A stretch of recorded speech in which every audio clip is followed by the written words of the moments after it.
just to start. Tonight, in a little bit, we'll begin my father's yortzeit, Binyamin Yitzhak ben Chaim Shmuel Ubas Sheva.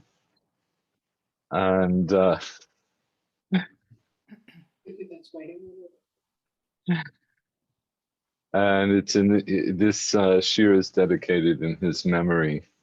And I'll speak a little bit about him at the end. The other thing that I feel I should mention for those of you who aren't up on the very latest news, Jerusalem had 7 rockets fired at it just over an hour ago, and there was apparently more than 40 rockets have been fired out of Gaza. There are still disturbances in the old city. I read that the police were evacuating the people who had marched to the old city. It's a complicated story which is still unfolding, and because because A, this is not a news site here, and B, because this kind of news takes time to be reported accurately, I don't think there's much more to say except that we should all pray for the peace of Jerusalem.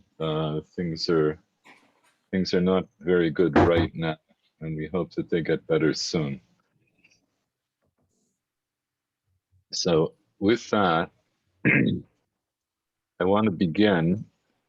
The people who've been coming to the Shir know this, but I'm going to just give a little bit of background to what we've been doing and what we're up to today. One second. Yeah. Okay, so this class, for the past several months, we've been studying. We started off studying Masechet Yoma, which deals with 7 out of 8 chapters deal with the service that the Kohen Gadol did in the temple on Yom Kippurim. And after about 3 chapters of Mishnah, I switched it over to learning Masechet Tamid, so that everyone could get a better idea of what went on in the Beit HaMikdash on a day-to-day basis. And Masechet Tamid essentially covers chronologically from the time of the earliest stirrings in the Beit HaMikdash, which essentially are the time that the gates start to open. The Kohanim go around and do like a check of the Beit HaMikdash. The Trumat HaDeshen is performed, which is removing some of the ash from the altar that from sacrifices that had burnt overnight.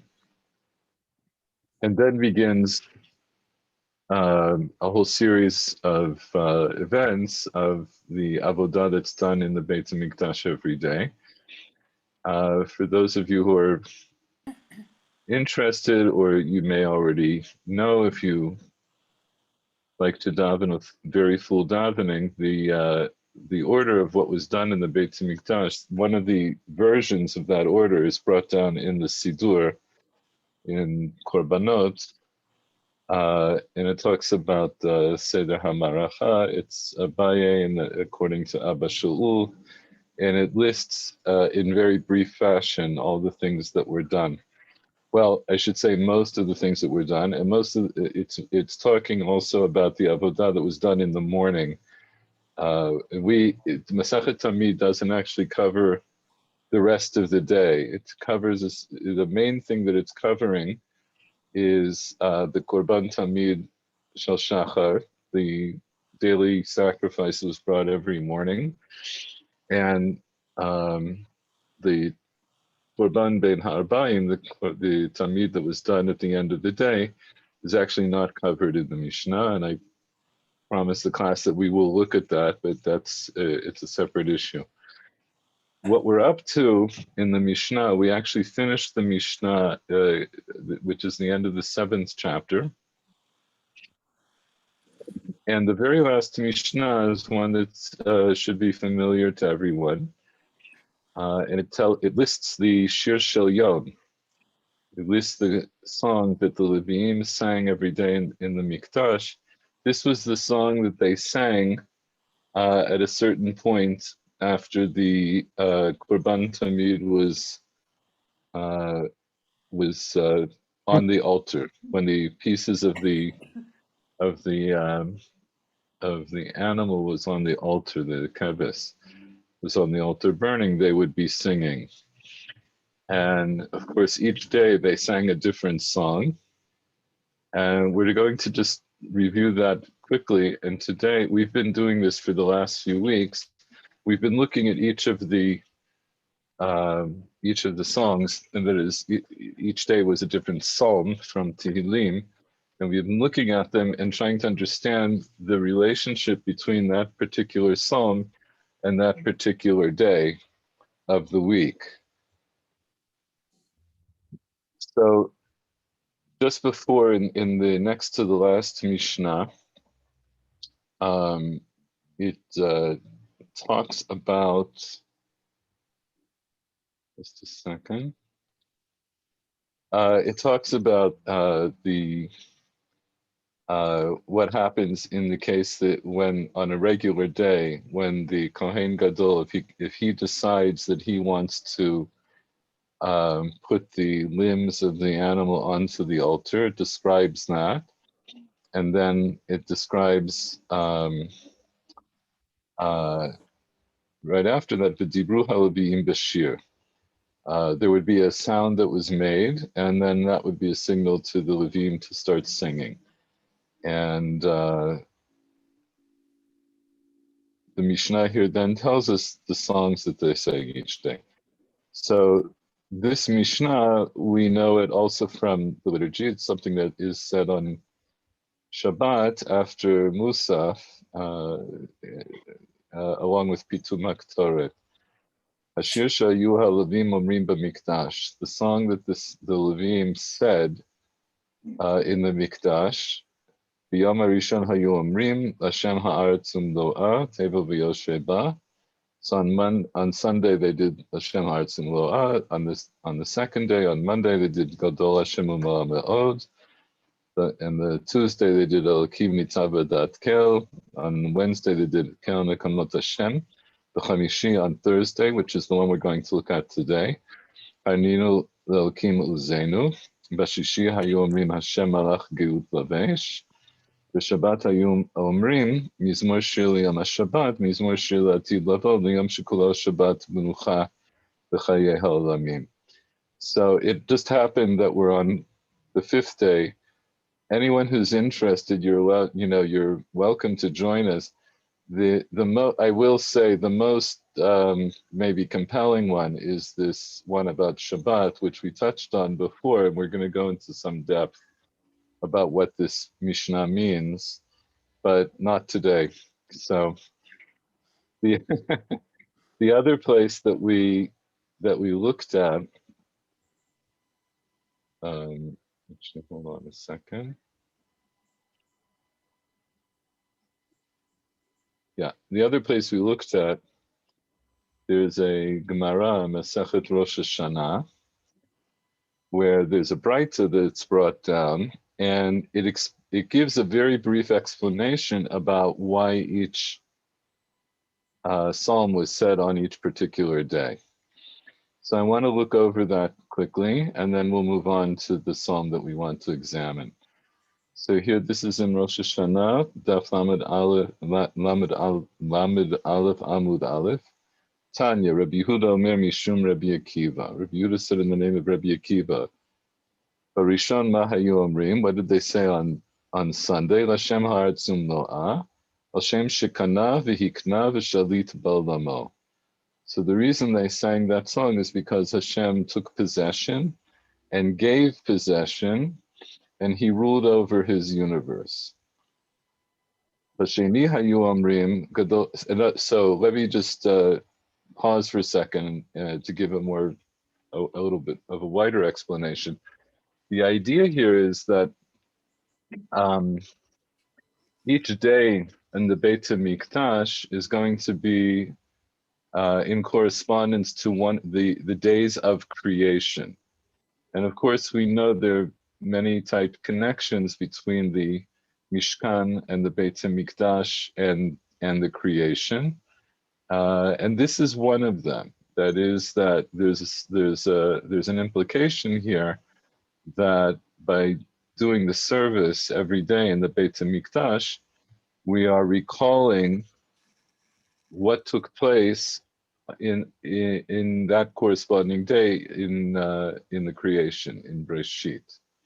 So on the first day of creation, uh, according to this Gemara, that Hashem took possession and he gave possession and he ruled over his land. Rashi says that Shekana Shemayim Va'aretz, that he took possession of the heavens and the earth. And we explained briefly at the time that by forming the heavens and the earth, that's a form of taking possession. And Vihikna, Rashi says, Tevel Liyoshveba. He gave over possession, or he gave acquisition to the land and those who dwell in it. Komar koneg kedei lahaknot. And Rashi says, and even further, he says that he took possession in order to give possession. V'shalit ba'olamo yochidi, he ruled over his universe singularly, because shalom nivru hamalachim ad yon sheni, because the malachim, the angels, had not been yet been created until the second day. So he ruled over his universe at a time when there were no other beings. But we also mentioned, nonetheless, Vihikna, he gave over possession. So of course the question is, who did he give over possession to? So we said simply, at least for the time being, that he gives over possession in potentia. So he has created a universe where the plan is that possession is going to be ultimately taken by those who dwell in it. בשני מה היו אומרים, גדול השם ומלא מאוד, על שם שחילק מעשיו ומלך עליהן. So on the second day they said Gadol Hashem Umala Miyod, because he divided his doings, his actions, and reigned over them. Shechilek Ma'asav, Rashi explains that he separated the firmament from the upper and lower waters, and he went up and dwelled from above. Dugmat Shcheno Be'iro V'Har Kadsho. Like his Shechina, like his dwelling in his city, in other words, in Yerushalayim, and on his holy mountain. The Shlishi Hayu Omrim, right? Because on the second day, that's when Hashem, right, separates the upper waters and the lower waters with the firmament in between. בשלישי היו אומרים אלוקים ניצב בדעת כל, השם שגילה ארץ בחוכמתו, והכין תבל לעדתו. So on this day, on the third day, he revealed the land, right? So the third day is when he has the water recede and shows the dry land. He reveals the land through his wisdom, and he prepares the world for his people, for his congregation. And the other thing that we mentioned about this is the relationship here, Elokim Nitzav B'dat Kel, that the idea is that one of the foundations for the existence of the universe is justice, is just rulings. And so there's a very tight connection there between the psalm and this idea. So on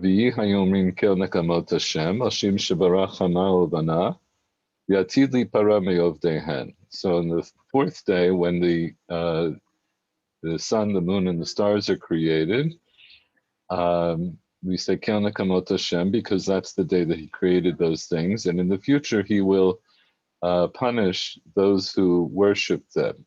And that's simply put, that's the Nekama. We're calling on Hashem to avenge those who have been worshiping Avodah Zarah. By the way, just as an aside, something that Michael Werner mentioned last time, the way this psalm appears in our Shir Shel Yom and the Sidur, we add on the extra psukim from the psalm that immediately follows it, that starts the Chunaranana.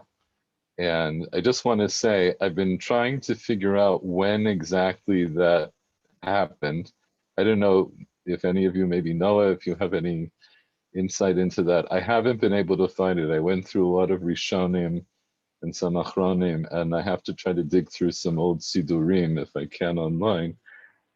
It's not clear to me when that happened because of the Rishonim who talk about this. They just say that they said the entire Perek, which would not have included L'chun Ranana. So I'm not sure exactly when that got added in.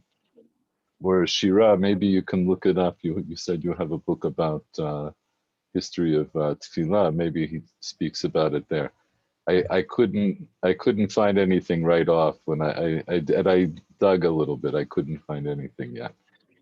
Okay, so now b'chamishi hayomrim haninu elokim uzenu al shem shebara ofot v'dagim l'shabeach lishmo. So we say this psalm because this is the day that in creation, when the fowl and the fish were created to praise to his name. So, so when we read that, what does it sound like? Who is doing the praise?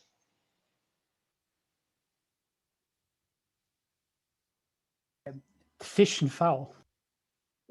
Yeah, so you would think that it's the pashtut halashon, right? The simple way of reading it is that the fowl and the fish are the ones who are doing the praising. Rashi says, "Shebara ofot v'dagim l'shabeach lishmo k'shadam ro'eh ofot meshunim ze mizeh noten shavach l'mi shebara'am." So Rashi changes that idea. He says, when a person sees the fowl that are different, the various kinds of fowl, they're different from one another, then he gives praise to the one who created them. So the idea of giving praise, Rashi transfers that to people. And we'll discuss that. Rashi seems to learn that from the Pasuk itself, but I'll just leave that out there now, that there are two ways of understanding that. Since we're here, let's just read a little bit further.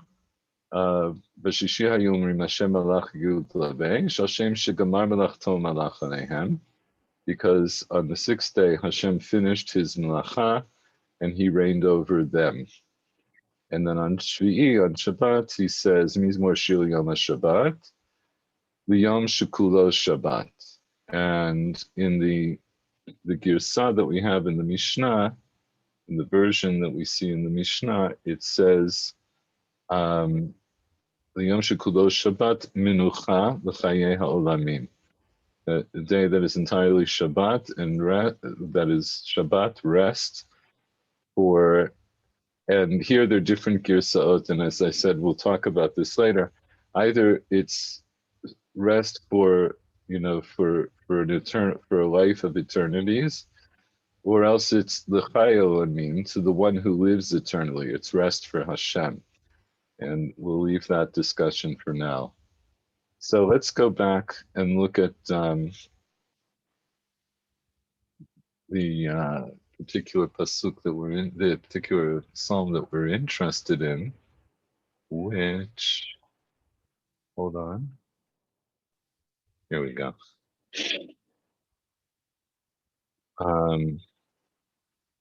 Okay. So we're in Tehillim, Pei Aleph.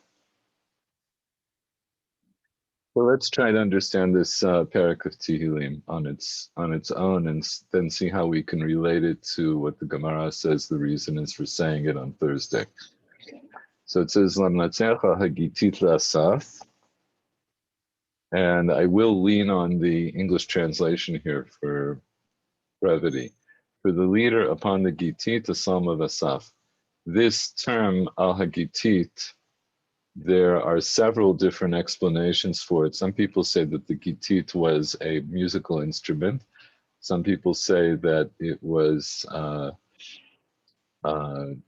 a reference to people who came from Gat. They're different. I actually thought of going into this, but since we have limited time, anyone who's interested. So it's only a wine press. Well, right. So a gat is a wine press, right? So that I'm sorry. So yes, a gat is a wine press. So some people say that it's directly related to the idea of the wine press. Some people say it's because people who were in the wine press would know how to make a musical instrument, and the musical instrument that they made was named after them, as it were. If you're interested, there's a long discussion about this both in the Radak and the Ibn Ezra earlier in Tehillim, and if you want, I can send you the particular psukim. I had them open, but I think we're going to leave it for now because it's a little bit off topic for today. Harninu Elokim Uzenu, Haril Elkei Yaakov. Sing aloud unto God our strength. Shout unto the God of Jacob. Su'uzimra. Okay, so here, of course, right away we see this idea of praise. And Harninu, to sing out, it's to sing aloud. It's a causative form. It's saying Harninu, like cause people to sing out to the Lord, our strength. Harilo ke Yaakov. And this, by the way, seems to be, according to one of the Mefarshim on Rashi's, that this was Rashi's hint to say that the praise is being done by people. That is, when you see the fish and the fowl that were created, that causes you to sing out to Hashem. Su'uzimra u'tenutov, take up the melody and sound the timbrel, the sweet harp with the psaltery. Right? Su'uzimra u'tenutov, kinor na'im im navel. Tiku b'chodesh shofar b'kesed liyom chagenu, ki chok Yisrael hu mishpat le'elkei Yaakov. So blow the shofar on the month, presumably at the beginning of the month, the new month, b'kesed liyom chagenu. So this is a famous pasuk and a famous drasha. The b'kesed liyom chagenu. So they translate here at the full moon for our feast day. So, but Kesa means at the covering of the day of our celebration, celebration. And Chazal understood that this was a reference to what? Anybody know? I'm sure people must know this. No. To Rosh Hashanah. And why is it a reference to Rosh Chodesh Tishrei? Right, it's Rosh Chodesh Tishrei, which of course is Rosh Hashanah. And why is it that that's a reference to Rosh Chodesh Tishrei?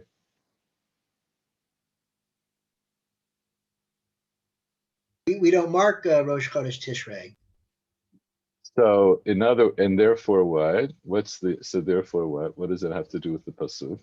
So it's as if it's covered, because Right. So it's the Chodesh where, as it were, we cover up the Chodesh with the Chag, B'kesei Liyom Chagenu. It's the covering for the day of our celebration.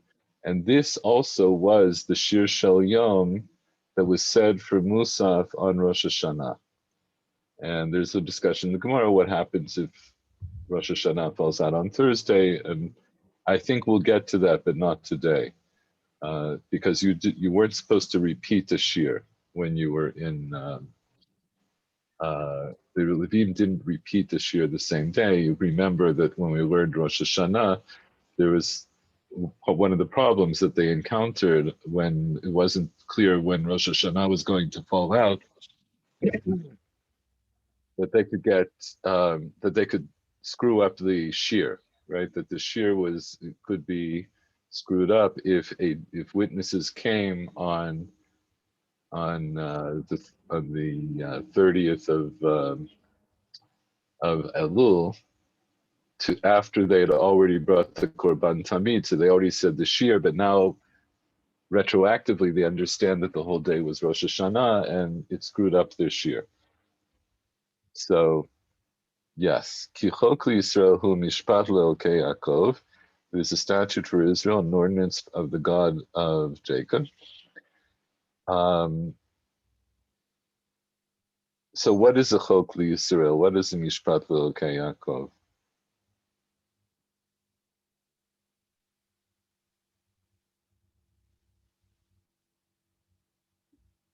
I mean, there's the famous distinction made by Rashi between a chok and a mishpat. I'm not sure, is that what you're referring to? I just want, well, so first of all, explain, what is the difference between a chok and a mishpat? According to Rashi, a chok is a decree that doesn't have a clear explanation for us. And a mishpat is one for which we intuitively or otherwise understand the reason. Right, and not only Rashi, but yes, Rashi famously talks about this at the beginning of Parshat Chukat, and there are other references to it as well. So here, in the context of the Tehillim, it sounds like in the simple context, it just sounds like it's a poetic device to repeat the same concept. Right, it's a tikkubolet. Yes, right. So right, there's a parallelism between the first part of the pasuk and the second part of the pasuk, and even though, Michael, what you say is true, and you can dive into it. Why did exactly what each part of the parallelism means? But for the purposes of Pshat, it just means that this is something that is fixed, something that we need, that Israel needs to do. So what is it? What is the chok? What is the mishpat that's being referred to in the context here of what we're just reading? It's the mishpat how you should do Rosh Hashanah, Yom Zikaron Teruah. Yeah, so Yesh Lomar, that it just refers to the previous pasuk, Tiku b'chodesh shofar. And why we tokea b'chodesh shofar? Because it's a chok Yisrael, mishpat le'elkei Yaakov. So I want to keep track of what we're up to. So in the beginning, there's this cry out, there's this call to praise Hashem, and Suzimel Tunutov, right, to praise, and the praise includes song and musical instruments. And then along with that is this idea of blowing the shofar on Rosh Chodesh. And if we take into account the Drasha of Chazal, it's blowing the shofar specifically on Rosh Hashanah. So these three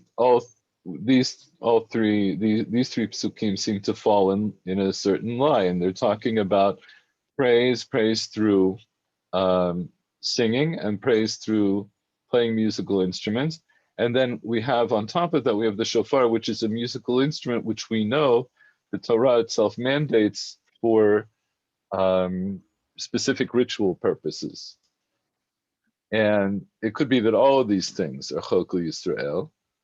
And then beginning Pasuk Vav, it switches a little bit. Edut b'Yosef samo be'tzeitol eretz Mitzrayim, sfat lo yadati eshma. So now there's a bit of a shift in the parak. It's a testimony about Yosef, he placed him in his going out on the land of Egypt. Sfat lo yadati eshma. There are different ways of translating this. Here they've translated the speech of one that I knew not, did I hear. Hold on. But what it's referring to, hold on a second. There's an echo here. Yeah, everybody mute. But if anybody, by the way, who wants to speak, just, unmute yourself if you want to add in something or say something, but otherwise keep muted. So here there's a shift. Edut b'Yosef samo b'tzeitel eretz Mitzrayim tzvat lo yadati yishma. This is so this is now going back in history. We're shifting now. Until now, we're talking about praising Hashem. We're talking about blowing the shofar on the Chodesh. And now we seem to be shifting back in history that this is a testimony about Yosef when he was placed and he's going out upon Egypt. And here also, B'tzeitol Eretz Mitzrayim could mean when Yosef took his position as viceroy, or it could mean when he went out of Egypt, which he did, briefly in his lifetime, but then only after his death. Sat lo yadati yashma, a language of one. Sat lo yadati is a language that I didn't know. I heard. So, what's this? What would that be? The speech of one I knew not. Did I hear? Whose speech would that be?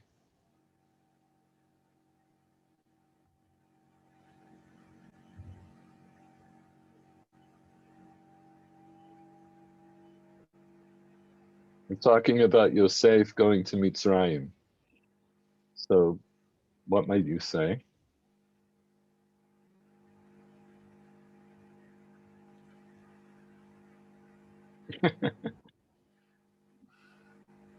Yeah, the problem is, okay, coming down to Egypt, Joseph wasn't able to speak Egypt, but left him. So we can suppose that all Am Israel is able to understand the language of Egypt. So we must turn the meaning or the interpretation of the pasuk. Okay, so that's the problem. Yeah. One Okay. of the problems. All right. So, but one way of understanding it is that we're talking about Yosef. The B'tzeitol al Eretz Mitzrayim does refer to the time when he took up his place in Egypt, or however you understand it. When he goes out onto Mitzrayim, there's different ways of understanding that part of the pasuk. But Sfat lo yadati would presumably be referring to the Egyptian language but here I also just want to point out it also shifts to the first person, and so who would be speaking? Sfat lo yadati eshma. I heard a language that I didn't know. So who's speaking?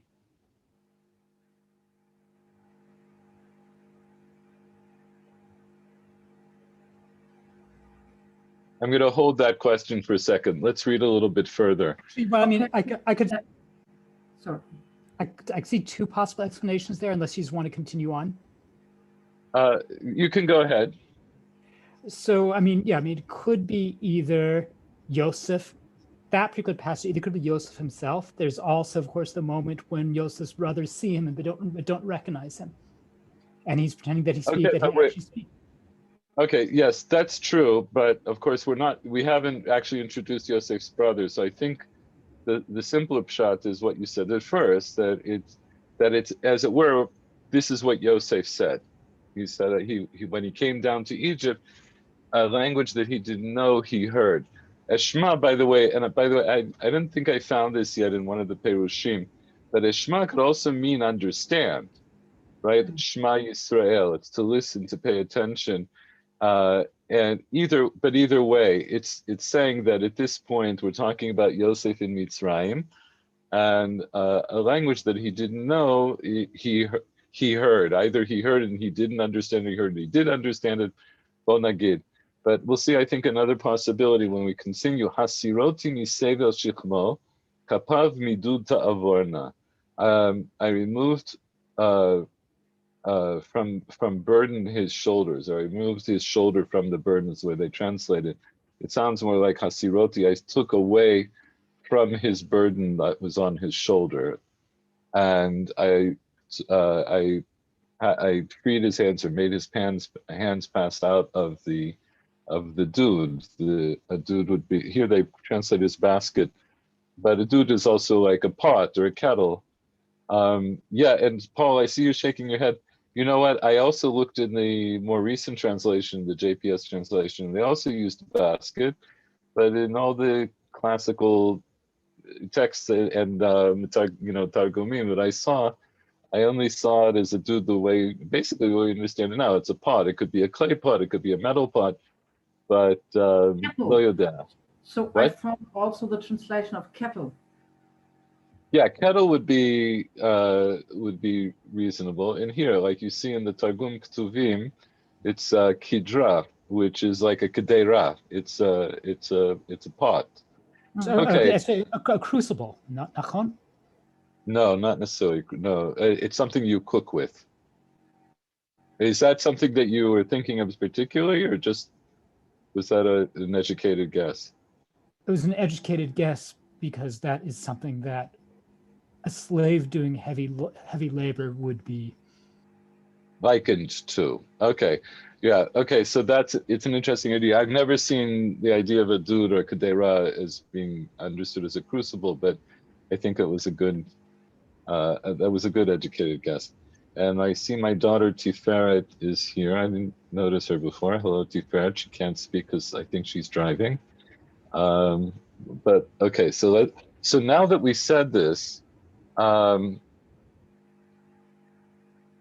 actually, let's read the next couple of psukim and then we'll go back. So, Hasirot miseva shichmo kapav miduta avona b'tzara karata v'achaltzeka e'encha b'seter ra'am evchancha omei meriva sela. Right. So, you called out in trouble, and I rescued you. I answered you, and this is a very interesting phrase, b'seter ra'am, and in the secret of thunder, the secret thunder.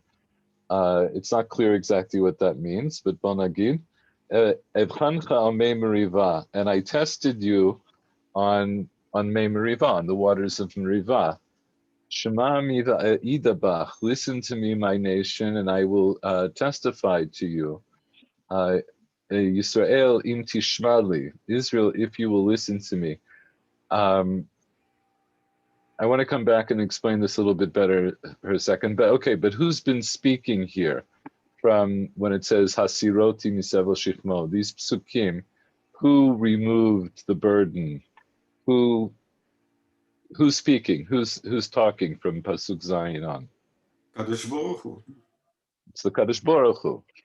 Okay, so we had this narrative until now. We had a short narrative. First, we call out to everybody to praise, and then we have this short narrative in Pasuk Vav that we would go back and remind ourselves of Yosef, who was placed into Mitzrayim, and then Hashem removed his burden, and then Batzara karata v'achaltzeka. So when it says, I removed the burden from his shoulder, from whose shoulder was the burden removed? Israel.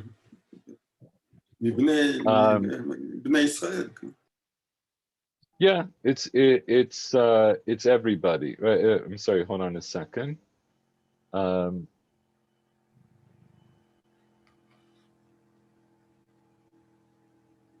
Wait a second. There was a request to mute everyone, and I'm not finding the button, but I think everyone is muted now. So that'll be okay, I think.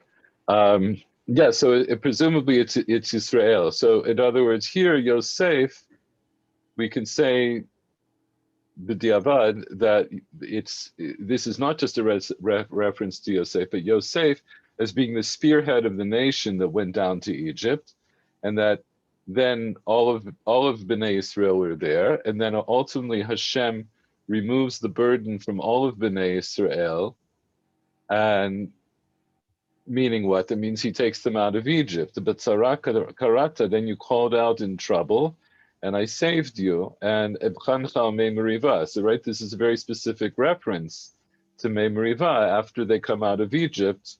That there's the Mivchan at Mei Meriva. Shema ami va'ayidabach. Listen to me, my nation, and I will testify about you.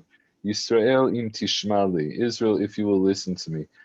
I'll just point out also that the term im, like im tishmali at the beginning of a phrase, is also lashon shvua. It's the language of an oath. In other words, I swear, it's as if one way of understanding it is that Hashem is calling on the people to listen to him, which will go on about what they need to listen to specifically.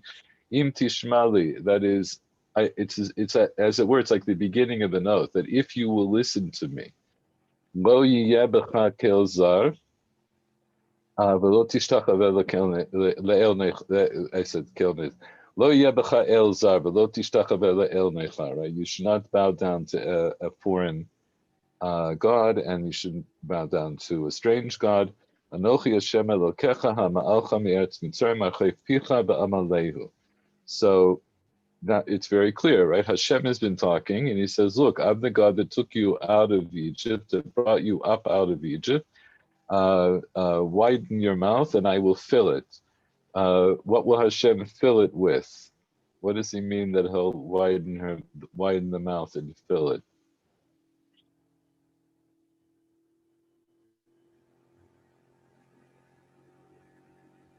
Well, could either be sustenance or words. Okay, yeah, right. I mean that's what we have in our mouths. So in the immediate context, you might say, like Rashi says here, "V'amalehu kechol asher tish'al amaleh." Anything that you ask for, I will fulfill. So it's open your mouth, to request, and I will fill it. And this, I believe, so you could fill it with food or whatever sustenance, but you need to open your mouth so that I can respond. And it could be that this is kind of a reference back to the beginning of Harninu Elokim Luzenu, to cause to people, calling the psalm here is calling on people to praise Hashem. So they're also opening their mouths. And here Hashem says, open your mouth. Maybe it means to open it even just in praise. And then I will fill it. I will respond by giving you sustenance. Okay. So these psukim, Hashem is speaking in the first person from pasuk zayin hasirot misevel shichmo, and through this pasuk of Yud Aleph, Anochi Hashem Elokecha, and now it goes into the third person. Sorry, zelo nachon. This is not yet the third person. That's later. V'lo shama ami lekoli, and my people did not listen to my voice. Yisrael lo avali, right? And Israel did not want me. V'ashalchehu b'shirut libam, I sent them. Here they translate in the stubbornness of their heart. Shirut is also a very interesting term, but it means like the strength of their heart, which you could understand to be stubbornness and so forth, right? But it's not a good thing in this context. Yelchu b'moatzotehem, they went with their own counsels, or they will go, right? That they might walk in their own counsels. Yelchu, they would go. Lu ami shomei li, oh, that my people would hearken unto me. Yisrael bidrochai yihalechu, that Israel would walk in my ways. Kimat oivehem achnia, I would soon subdue their enemies. V'altzarehem ashiv yadi, and on their adversaries I would turn my hand. Right? In other words, that I would take care of all of their enemies. Misanei Hashem yichachashulo, the haters of the Lord should dwindle away before him. Right? They'll falter, they'll weaken before him. Vihi itam leolam, and it literally means, and their time should be forever. And they translate it as their punishment should endure forever.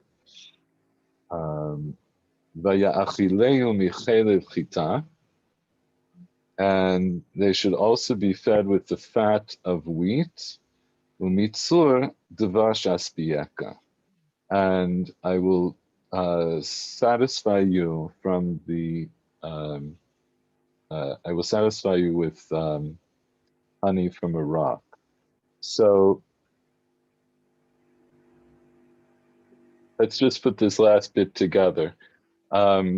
So again, we're talking about this idea after we call on everybody to praise Hashem with singing and playing instruments and blowing the shofar, then it goes back to a brief history of the Jewish people, beginning with Yosef going to Mitzrayim, that Hashem, and then we skip, as it were, a whole part, but then Bnei Yisrael are, become a great nation there, and Hashem removes them, he takes them out, he removes their burden, and then he tests them. So it's an interesting thing. Of all the things that happen from the time Bnei Yisrael leave, this one thing stands out. Evchancha al mei meriva. I tried you at mei meriva. So what happened at mei meriva?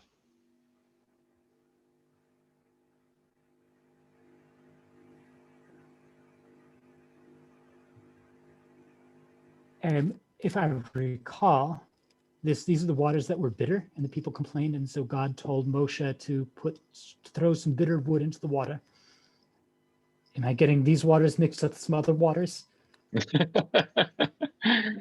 Right. We have a bunch of waters, but hold on a second. Let's just remind ourselves of this. I didn't hear this beforehand, so I apologize. Just a second. We can safely say it's in okay. After it's the in death of Miriam. After the death of Miriam, so the well disappeared, and so Israel again. So it's after Sinai. Okay, that's my I propose that the order is in order. First Yetziat Mitzrayim, and perhaps then the Har Sinai experience, and then Meriva. And then, okay. Meriva.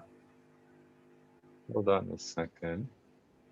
And the turning point seems to be the hay in the Yosef, perhaps.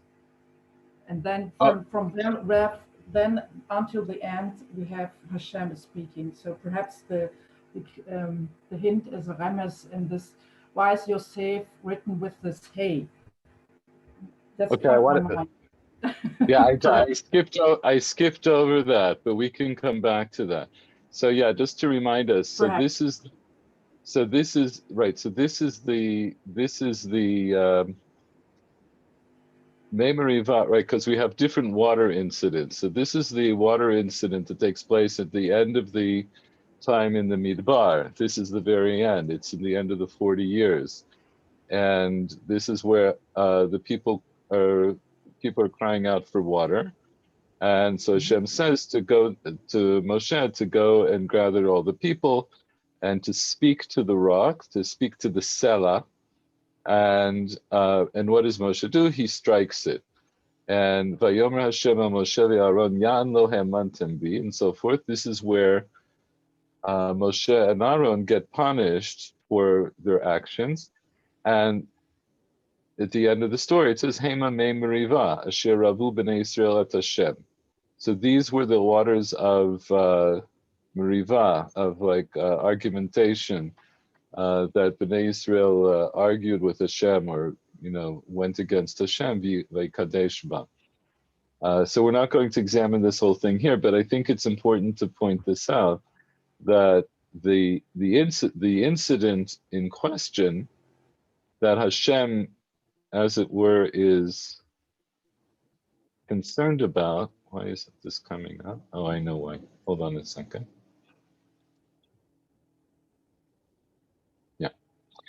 The incident that Hashem brings up, he says, "B'tzara karata b'chotzeka e'encha b'seiter ra'am," right? In other words, when you called out, I helped you, but I also tested you on Mei Meriva. I tested you at Mei Meriva. So the test at Mei Meriva was a test of the entire Bnei Yisrael, but also we find out it was a test of Moshe and Aaron. So it's, in a sense, it's the ultimate test, because it even tested Moshe and Aaron, and unfortunately they didn't succeed. So there may be something about Mei Meriva in that regard that makes it more outstanding than the other kinds of tests that Bnei Yisrael were subjected to when they were in the Midbar. So it sounds like Hashem is saying, look, I saved you. You were down in Egypt. I saved you. When you called out, I rescued you. And then I test you on Mei Meriva. And then it goes right into Shma Miva Idabach, Yisrael Tishmali. Right? So as soon as it mentions Mei Meriva, it's Hashem makes this kind of oath to them that says that if you listen to me and you don't bow down to any other gods, then I'll be here for you. But lo shama mi lekoli, Yisrael lo avali.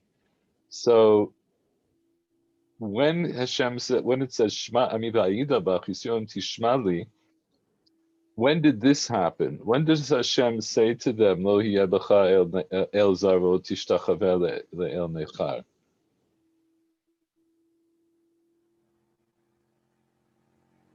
I mean, he says it a lot of times, right? בעשרת הדיברות. Yes, but Aseret HaDibrot. And Aseret HaDibrot is something that bookends, as it's almost a bookend to the beginning and the end of Bnei Israel and the Midbar, because that 3 months after they leave Egypt, they get the Aseret HaDibrot. And then in Moshe's last days, he repeats to them the Aseret HaDibrot. And here we have the first two aspects of Aseret HaDibrot here.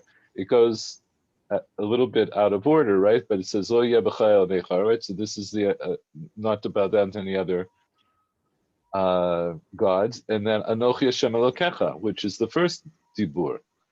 So Hashem is saying, I think he mentions Mei Meriva, because this is at the end of 40 years, right? And it's the new generation. And it's almost as if the lesson has not yet been learned, right? Even after 40 years, and even though this is now a new generation, but they're still pulling the same kind of stunts that they did before, Ki'ilu, that they don't really believe in Hashem. And right, the punishment of Aaron and Moshe, Hashem says, Yan lo hemantem bi. And some of the Mepharshim say, what that means is, since you did not, hemantim is a causative, that you didn't cause Bnei Israel to believe in me. Mm-hmm. All right, so there's like a chisaron emunah here. And so Hashem is saying to them, listen, if you'll hear, if you listen to me and if you keep my commandments, then, I'll do anything you want. But then sadly, people didn't listen to me. So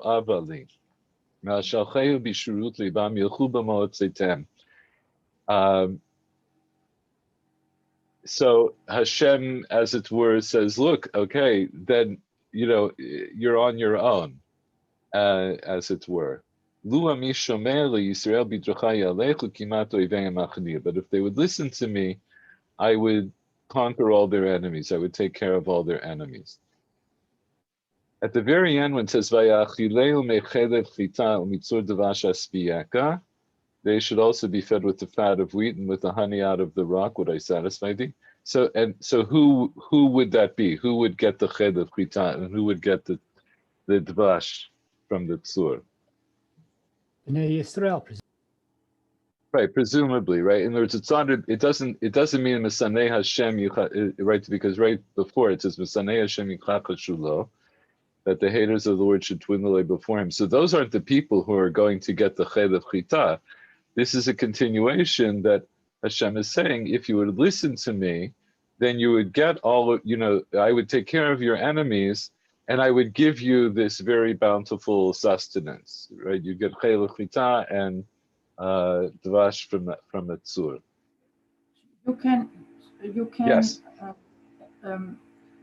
You can perhaps divide in the last pasuk that who, the suffix is related to itam, so the nation, but you, that's Israel. So I satisfy you by with honey out of the rock, so it remains you know the Ha'azinu, this phrasing of coming out from Ha'azinu.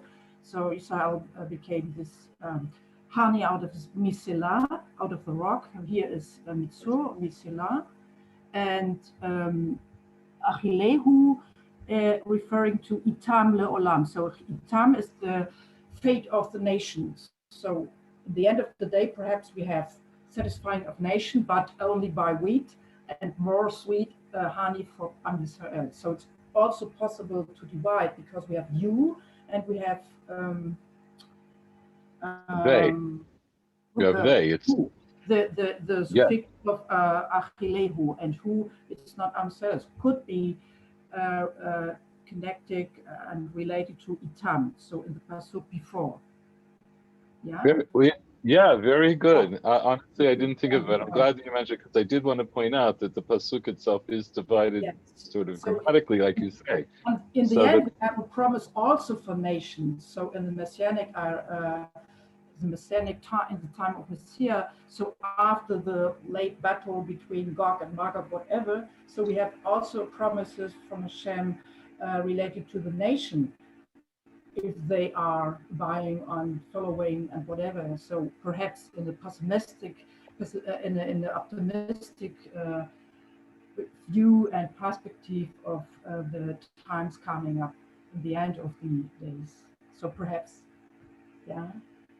Yeah, very good. I just want to repeat it so everybody understands that what Shira wants to point out is that this pasuk is grammatically divided. At the beginning, it's talking in the third person. It's talking to a third person.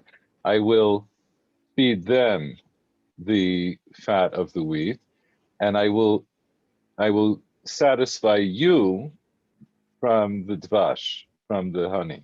So who is the they and who is the you? So until now, when Hashem has been speaking, the you was obviously Bnei Israel, right?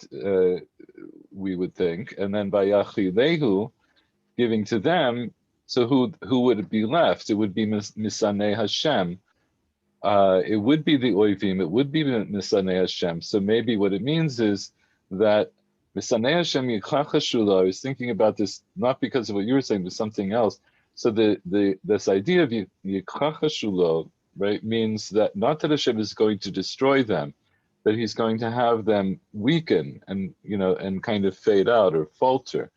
And it could be, and this is to support what you're saying, we have this idea that that the shivim amim are hochinu mitma'atin, that they're going to they will decrease over time. And the idea of that, which I think we talked about in at least one of the other shiurim, is that not that they'll all die out, but the idea of many disparate nations, that will die out, because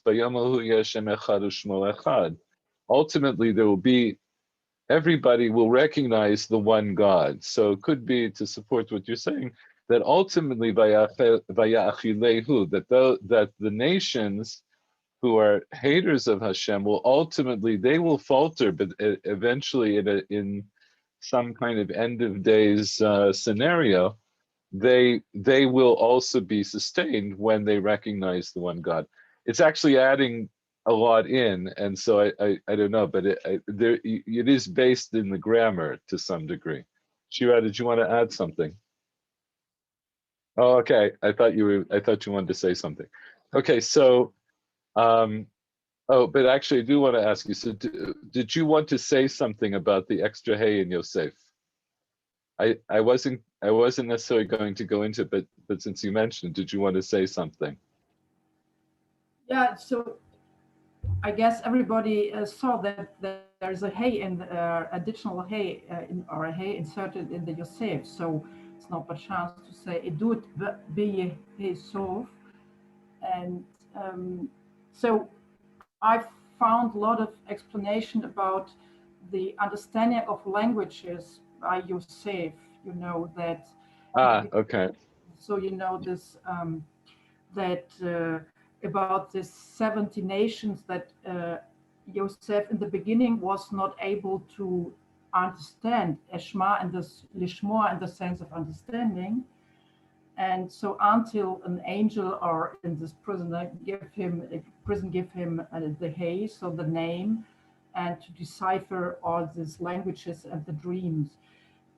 But my idea is more that it's not clear about Yadati. If we came from the following psukim, we would expect that Yadati is related to Hashem, but so perhaps it is Yosef, but not this real Yosef, but more than this historical person. But I'm not sure. No. Okay. So I'll add in a little bit to try to round that out. So yeah, I didn't take note of this. Sfat lo yadati yashma is in the first person. It starts off in the third person. Edut bi Yosef. It's a testimony about Yosef when he went out on Egypt, and then it goes in the first person. So it could be that Sfat lo yadati yashma is, as it were, that's the name. That's it, in the name of Yosef. That Yosef said, it was a language I didn't know that I heard. And then Hasiroti is Hashem speaking. Or it could be Ki'ilu Hashem, as it were, Hashem is speaking. But one way of understanding that, right, so, and I think this is the Midrash that you're referring to. So here in the Yalkut Shimoni, they bring this Midrash, Edut Yosef Shemo, Amar Rabbi Chia bar Abba b'shasha amar lo Paro uviladecha lo yarim ish et yado. When Paro said to Yosef that aside from you, no one will lift up his hand against you. Amru itztagmin the Paro. The astrologers said to Paro, Evet shelakacho rabo be'esrim kesef tamlicheu aleinu. Right? You bought this slave for 20 pieces of silver, and now you're going to make him reign over us. Amarle kvanei malchut ani roeh bo. I see the forms of the kingdom in him. In other words, I see a kind of Gvanei, I think, is actually from like Gaon. I see like the pride of the kingdom in him. Amarle im kain saperimo b'shivim lashon. Right? In that case, then talk to him in 70 languages. V'otasha, at that moment, ba Gabriel v'limdu shivim lashon. At that moment, Gabriel, this malach, comes and he teaches Yosef 70 language. And he didn't learn it, but in other words, Yosef couldn't absorb it. Until he gives him a letter from Hashem's name. Right? Edut Yosef Samo b'tzeito eretz Mitzrayim sfat lo yadati yashma. Hapasuk is hold on. There we go. Hapasuk הזה מתחיל ב-70 ומסיים ב-70. In other words, it begins with ayin and it ends with ayin. Edut eshma. Al ayin lashon shelamdo. Right, on the 70 languages that he taught him. V'lo od ela shemedaber b'lashon shelo haya behem koach lishmoa. He spoke in a language that they didn't have capability of listening to or understanding. So this idea, it's the extra letter was not just any letter, it's from Hashem's name. Yosef already has the Yud of Hashem in his name, Yosef, and then Hashem puts, as it were, his name. By adding the hey, he gives Hashem's name to Yosef. And this gives him the capability of understanding all 70 languages. In other words, now he is raised to a level of a universal type of being, and he has the capability of this wide understanding. So yes, very good. I'm glad. Shel? Yeah, go ahead. Yes, I'm not sure, but it might be an archaic form of Yosef, which starts like Yehoshua, and so on. There are many names like that. And so it might be Yehosef, and later on, this archaic name was shortened to Yosef. Yeah. Okay. Well, I mean, it depends how you look at the history of things. But yes, we have Yoshua, right? Who becomes Yoshua, and so forth. So since in the chronology that Yehoram, which gets Yoram and so on. We have many examples like this. right. So in which we have lots of examples of names where the name of Hashem is at the end. We have El at the end, right? And so there's also a form, which you're saying, right, that sometimes the name of Hashem is at the beginning with Yud Hey. So I think what prompts the drasha from Chazal though is because Yosef, as he appears throughout Tanakh, this is the only place where the name appears with the Hey. So what's so special about it appearing here? So that seems to prompt this idea that Hashem, in this circumstance, when he went down to Egypt, gave him the extra letter so that he would have this power and that he would be seen as Ra'ui, right, as fitting to take the position of being viceroy when he was being challenged by Paro's other servants. It's like Avraham and from Avram, which where also you add a hey, which comes right, from and also Sarai and Sarah, right? Sarai and Sarah. She gets a hey. She loses the yud, but she gets the hey.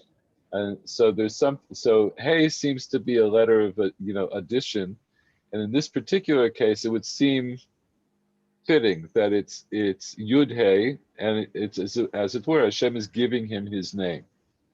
And maybe now, just to maybe bring this back a little bit more into the context. So Edut b'Yosef samo b'tzeitol eretz Mitzrayim. Maybe in fact we could say that Hashem is saying that I gave a lot to Yosef, right? I granted him with great power, and it and then I took I took his people out. In other words, I took Bnei Israel out, but they they're stubborn people and they don't always listen to me. Even after 40 years in the desert, even after everything has been given to them, they right. Miriam dies, they lose the Be'er, and then all of a sudden they think there's not going to be any water. So he mentions Mei Meriva. It's a kind of an outstanding of all the times that Bnei Israel complain. I think it becomes an outstanding case because it's in the wake of this history that they're still complaining. So, but it ends on this note that Luami Shomei Ali, right? Were that my people would listen to me, then I would get rid of their enemies and I would give them sustenance. So let's wrap this up. Harnina Lekim Luzenu, right? So we're calling, right? We call out to single out to the God of our strength, Haril Elokei Yaakov, and so we understand that there's this idea of singing out and praising, and then we bring it into this whole context of the history of Bnei Israel, that one could say that the idea is that knowing the writer of the psalm is saying, we know what Hashem has done for us, right? Hashem did all of these things for us, and he took us out of Egypt, and he took care of us. And even now, if we were to listen to him, Hashem would give us everything that we need. I'm obviously paraphrasing here. So this is all wrapped up with this idea of harninu, of singing praises. So let me ask you something. When we talk about this idea of singing Hashem's praises and playing the musical instruments and so forth, and I know this is a big question and we don't have a lot of time, but we can even talk about it again. What is it? What do you think that means? In other words, why does Hashem here? For what purpose does Hashem want us to sing out to him? Like to have, what is it about singing praises and playing instruments and blowing the shofar? Why should we do that? Like what is the relationship between those acts of singing and playing music and the whole rest of the parak, right? Of the idea of listening to God and thereby God being able to grant us what we need. I would wonder if it is tied to the frequent use of the causative in this psalm, that in some sense the music speaks to others viscerally, moves them viscerally in a way that mere speech cannot. And even sort of God's tochecha directed to Moshe and Aaron, you did not cause the people to believe in me. I mean, to actually speak into people's bones, as it were. So yeah, music will do that. Yeah, go ahead. Yeah, perhaps. So trigger word seems to be desire and longing in the end of the of our psalm. And so show me or express that you are in contact with me. Short is express I'm in contact with you. I desire for Israel, I'm longing, and please express your longing for me. Be in contact.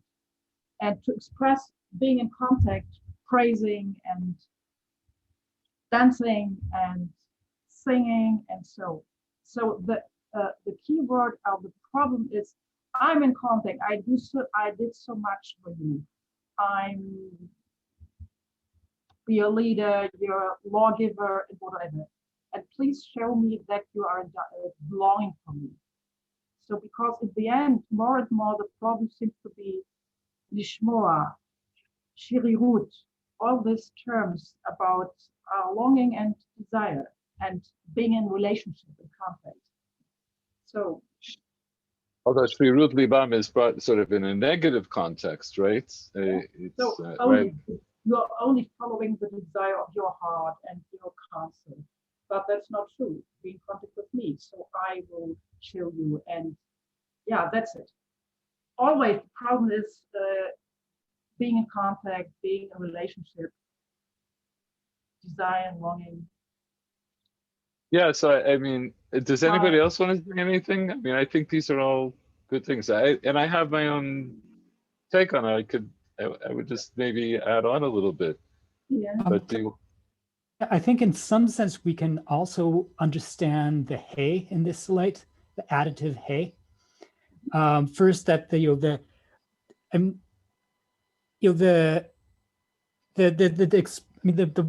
mouth open wide is whether in giving or in receiving is like the basic expression of ecstasy. And of course, the sound that we make, that actually is the sound of hey. Like the sound that the mouth makes in hey is actually opening of the mouth. And of course, the hey is also what is also the in this addition, the hey is also what makes the causative verb form. This is all. So that's very poetically noted. It's good. I think it's very good. I think there's this idea that it's a theme throughout Tehillim, and I think it's very, very strong here. Let's bring it back to our context of Shir Shel Yom. And I'll remind everybody that the shirim that the Levim sang in the Beit HaMikdash and with their voices and the musical instruments, that was avodah. That was a mitzvah of avodah. That was a service that was done. It was a required service. If you were a Levi and you could sing, they were going to put you in the choir. If you could play an instrument, they'd put you in the orchestra. But and Levim did some other things too, but this is one of their main tasks in the Beit HaMikdash. So that when the Korban itself is brought, it's not enough for what the Kohanim do. It's not enough. They do their part. And I think Paul raised this, I don't remember, I think it was Paul that maybe raised this idea that there wasn't any talking in the Beit HaMikdash. And like we said, there was probably some minimum talking, but presumably not so much in the sense, I think that parallels the way, it comes down in halacha when we're davening. אנחנו לא מפסיקים בדיבור, right? We don't interrupt our davening to talk. Presumably Kohanim also didn't interrupt their davening to talk, but they weren't singing. So they were doing these physical actions, right, which we described in some detail in Masechet Tamid. The Leviim are doing this other avodah. So the avodah the way I see it, to try to bring together the things you said and some of my own thoughts, the idea of singing and the idea of music, this is something, even though it's a physical act, but it's something that we feel on a kind of soul level, right? It touches our neshama. And we also know, to add in a little bit of modern thought, we know that the part of your brain that processes music it's the other side of your brain that processes the dibur. In other words, the mundane is processed in a certain way. The music is from a different place, and we feel that as people. So what's so interesting here in this psalm, it doesn't say come to the Beit HaMikdash and do the avodah. It says sing out to Hashem. In other words, to bring in what Shira is saying, there is Hashem makes contact with us in these ways. This is what we have as a way of contacting Hashem, of replying. This is a way of replying to Hashem. We have to not just do I'm loath to word to use mundane, but let's say just the day-to-day acts of what we've done in the temple. We also have to sing our hearts out. And this is how we relate. And just anecdotally, I can tell you, having, over the years, I've heard interviews with musicians, various musicians, some of who are religious and some of who are not religious, but many of them do talk about this idea that playing music for them or writing music or participating in music, this is a very spiritual act. It's not, so I'm not saying that bringing the Korban Tamid was not itself a spiritual act, that it's a different kind of spiritual act. So maybe you need the combination of these two. So the Leviim are singing at the time when the Korban is burning. And we have this idea also of Reach Nichoach. We want the Korban to be of Reach Nichoach to Hashem. And I think we mentioned before that this idea of Reach is something that Chazal say, it connects to this idea that this is something that the soul benefits from, that the body doesn't benefit from. And this is how we can imagine, in other words, Hashem is non-corporeal, right? So the idea of the Reach is something that Hashem, as it were, can benefit from in a way that our soul can also benefit from.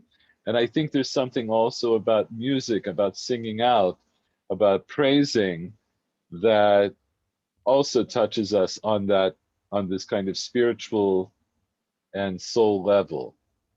So that's how I would look at, to put together the whole psalm. It calls on us to praise Hashem, and then it goes into this whole long, not so long, but right, this sikum of the history of Bnei Yisrael with Hashem, and Hashem is saying to you, look, if you come to me, then I'll take care of you.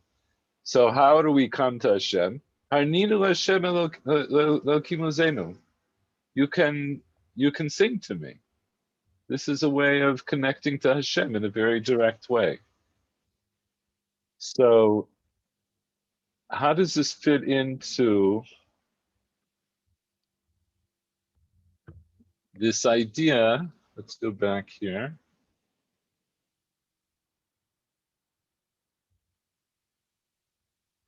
Right, so how does this fit into this idea of B'chamishi hayu omrim harninu l'kim uzeinu al shem shebara ofot v'dagim l'shabeach lishmo. This idea that on the fifth day, this is the song that they sang. This is in correspondence to the creation of the fish and the fowl on the fifth day, that Hashem created the fish and the fowl to praise to his name. So how does that fit into everything that we just discussed? What's so special about the Ofot V'Dagim that will prompt Shevach and that will prompt this praise of Hashem? Whether it's the Shevach that comes from the animals themselves, or whether it's us people who are going to observe them and praise Hashem. The Ofot sing, but the Dagim are mute. Well, so if it's the Ofot and Dagim who are doing the praising, it could be that they're not praising the same way that people pray. People praise. So on the one hand, you have birds who sing, but we don't hear the song of the fish. But there's also an idea that, you know, everything that God creates, by its existence, by living out its existence, whether it's something that's animate or inanimate, is doing the will of God. In that sense, they're praising, right? The heavens speak, right? Tell of your honor. There's this idea that from many other psukim, even inanimate things, even things that we perceive as being inanimate, by their very existence, are doing the will of God, and therefore that is a kind of praise of God.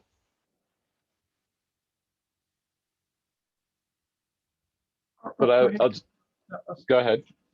Perhaps to connect the heaven, the above, and the below. So the depths of the sea and also the height of the heaven. So extremely the dimension to connect together. So and here, yeah, go ahead. Hashem, and so we in the next psalm, and the next thing we heard, so above the Meharot and all these things are Hashem, it's on the highest place.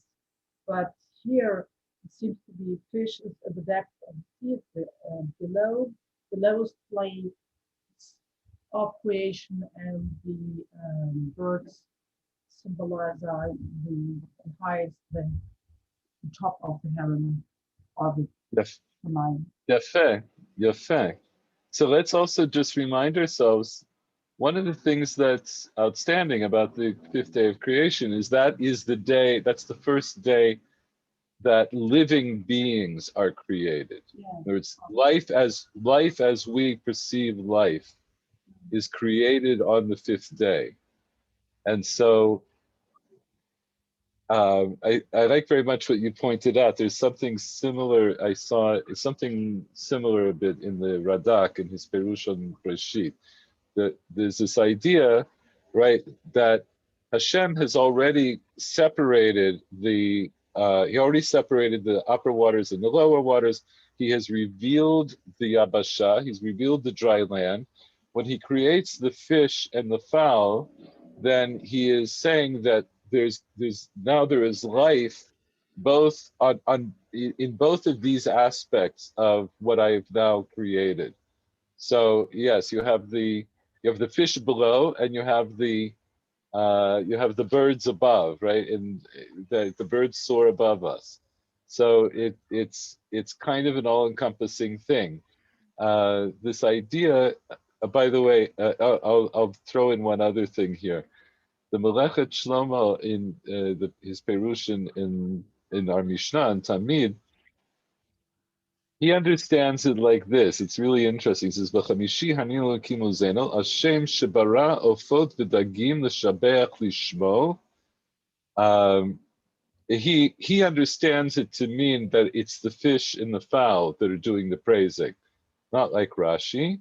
He says because he created the fowl and the fish to praise his name, and then he quotes a pasuk from Iyov, Kanafru Nananim Ne'alasa. So I'll show you the pasuk. I think I have it queued up. Yes. Hold on. Make sure you can see it. Yes. So this is a pasuk in Iyov in Perek Lamed Tet. So we actually looked at something from Perek Lamed Chet. These are the prakim where Hashem is speaking to Iyov and challenging Eov about, he's basically saying to him, like, what do you know about the world? What do you know about creation? What do you understand about the universe? And he's going through a whole litany of different parts of the universe. Ayadata Eid Ledet Ya'alei Salah. Do you know the time when wild goats of the rock bring forth, or when they give birth? And he goes through all these different pratim, all these different details of the creation. And then one of the things he says is, Knaf rinanim ne'elasa im evra chasida v'notza. The wing of the, it's not exactly clear, but everybody agrees rinanim is a kind of bird.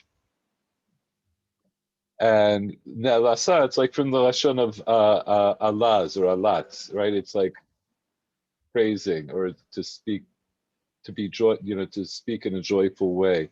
Knaf, so the wing of the rinanim, which some people do translate as ostrich, ne'elasa, beateth joyously. Mimevra chasida v'notza, but are her pinions and feathers the kindly storks. Okay, the first part of the pasuk is what the Melechet Shlomo is bringing, and what he's saying is, this is the connection to Harninu, right? Harninu L'Shem Elokeinu, in the way that actual rinanim, an actual bird, when it beats its wing, that's also a kind of praise. It's ne'elasa. It beats joyously, and it's kind of a drasha. But I think what he's saying is, this could be the connection between picking this particular psalm and saying that it's because this is a day that the birds and the fish praise Hashem. So this is what we remember on this day. I think is quite an interesting connection. Because it's a little bit late, I think we're going to leave it here. I'll just say in conclusion, thanks everybody for coming. I will also say, and Haila was going to say, if you want to say something for a moment, you're also welcome. I just wanted to say, as I was preparing this, I was thinking of my father a lot, because one of the strongest memories I have as my father is he really liked going to shul, and he really liked being in shul and davening, and even I remember it a lot from when I was a child, and he would take us to shul. But even when he was much older in his last years of life, when he could, he would still like to go and sit in shul, even though it was hard for him even to stand up. And I think this idea of tefillah, of being involved in praise of Hashem, this was something that was very close to his heart. It was very dear to him, and he led by example. And I think he made a good example for us. And also, as I'm pretty sure I've mentioned this to the class before, but also in that same regard, one of my memories from when I was a kid, when sometimes he would get called, when we lived in Johnstown, sometimes he would get called up from the old shtibel to help make minyan. So he would put my brother and me in the car, and we'd go off to Hornerstown to help them make minyan. My brother and I were too young, but I think these were things that were very important to him, and that he really wanted to impart to us by his example. And I don't know, Haila, if you would like to add to that or have something else you'd like to say about Daddy. If you're at a computer, you can touch your space bar and it will unmute you. Or if you want, I'll unmute you. Hold on a second. I can only ask you to unmute. I don't know why.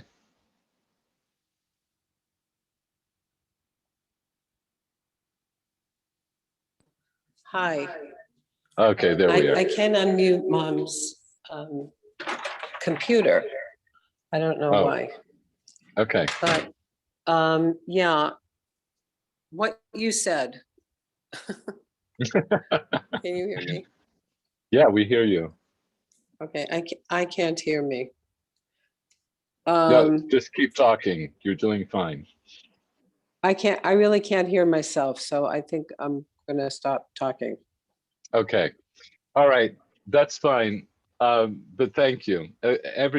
Everyone, thank you very much for joining us. And we should all Thank stay you. safe. And we'll see you next week, whoever manages to get here next week. Thank you. Good night. Good night. Laila Tov.